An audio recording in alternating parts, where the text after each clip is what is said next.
The 2023 NFL season is almost upon us, and today I want to discuss some of my hot takes or discussion points around this season that I'm really intrigued to see how they will turn out. The first one is Aaron Rodgers and the New York Jets. That's been something that ever since Aaron Rodgers got traded to the Jets, people have been wondering how it was going to turn out between him and the Jets. Obviously, in the past 2 years, him and the Packers had a lot of regular season success. He won a couple MVPs, but they were never able to get over the hump and really do anything significant in the playoffs. However, I do think that with the change of scenery and the weapons that he has around him and the defense that he has in New York, I think and I believe that the New York Jets will get the AFC's number 1 seed with Garrett Wilson, Breece Hall, Dalvin Cook, and a solidified defense with Sauce Gardner, Quinnen Williams, and a bunch of really amazing studs. I believe that the New York Jets will get the AFC's 1 seed, and I think their record will be approximately 13-4 to 14-3. The problem that the Jets had last year was inconsistent quarterback play, as well as a lack of veteran leadership. Robert Saleh is a new coach, and they had a lot of young guys that were kind of running the team. Zach Wilson was a young quarterback who struggled, and Joe Flacco and Mike White came in and actually led them to a few wins. They actually played not bad and ended up with a not terrible record, but with a solidified quarterback position, I do believe that Aaron Rodgers will lead this team to a 13-4 record, possibly 14-3, and lead them to the number 1 seed. I think this is an AFC Championship to Super Bowl team, and I think that they will prove it this season, and I think Rodgers will get over the hump and get to his second Super Bowl in his career. Now on to a different quarterback in a big market. I believe that this will be Dak Prescott's final season in Dallas. I think that after this year, the Cowboys and Jerry Jones will have had enough with him and will move on to a different quarterback and end up trading him. He led the NFL in interceptions in fewer games played than anybody else last season, and this season I don't think that there's going to be much of a difference in his performance and the Cowboys' performance. And now I don't think that this is all on him, but I know that Dallas is a very deprived franchise of winning, and I know that Jerry Jones wants to get back to a winning way as he is getting older, and I do believe that they want to have more sustained success in Dallas and not just regular season success. They haven't won a Super Bowl in, 25 years, 30 years, and they want to get back to their winning ways. So their patience is dwindling with Dak Prescott, and I do believe that he might even be benched by the end of this season, and eventually they will move on from him, whether it be next offseason or prior to that. So I do think that by next season, they're going to kind of tear up their core and end up moving on from Dak Prescott.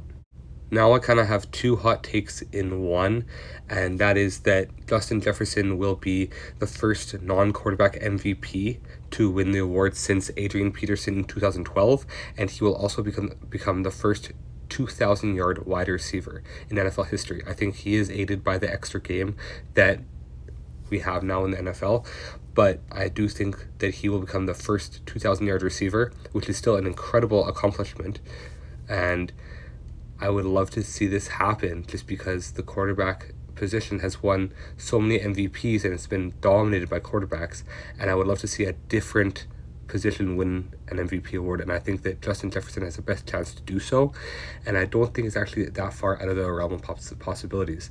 And to have 2,000 yards in a season with an extra game in a passing-centric offense, in a passing-centric league, with so many rule changes to protect quarterbacks and to protect the passing game and to aid offenses, I really do believe that Justin Jefferson, being the number 1 receiver in the league, being the best receiver in the league, is primed for a massive year.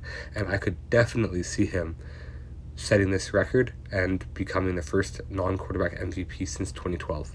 And ironically, it would be another Minnesota Viking to win the award that's not a quarterback after Adrian Peterson did it in a Vikings uniform in 2012. I also believe that Baker Mayfield and the Tampa Bay Buccaneers will win the NFC South this year, and I think that Baker will have an incredible connection with Mike Evans. Mike Evans has managed to have 1,000 yards every single season, even though he's had quarterbacks like Jameis Winston and Mike Glennon throwing him the ball. And Baker Mayfield was a number 1 overall pick early on in his career, and I don't believe that he's necessarily a bad quarterback. He's been put in bad situations throughout his entire career. He's never going to be an elite quarterback, but he's going to be good enough to get this Tampa Bay team to the playoffs in an incredibly weak division. Atlanta's rebuilding. New Orleans isn't going to be that great, even with Derek Carr, and Carolina has a rookie quarterback, so they'll be good in a couple of years, but as of right now, this is Tampa Bay's Division 2 win, especially with a seasoned quarterback behind center, and they have the weapons to make the playoffs, and I'm excited to see what they can do. Baker Mayfield and Mike Evans, I think, will team up for about 1,400 yards. That could be another hot take right there, but I do think that Mike Evans will have a really solid season, even in his 30s.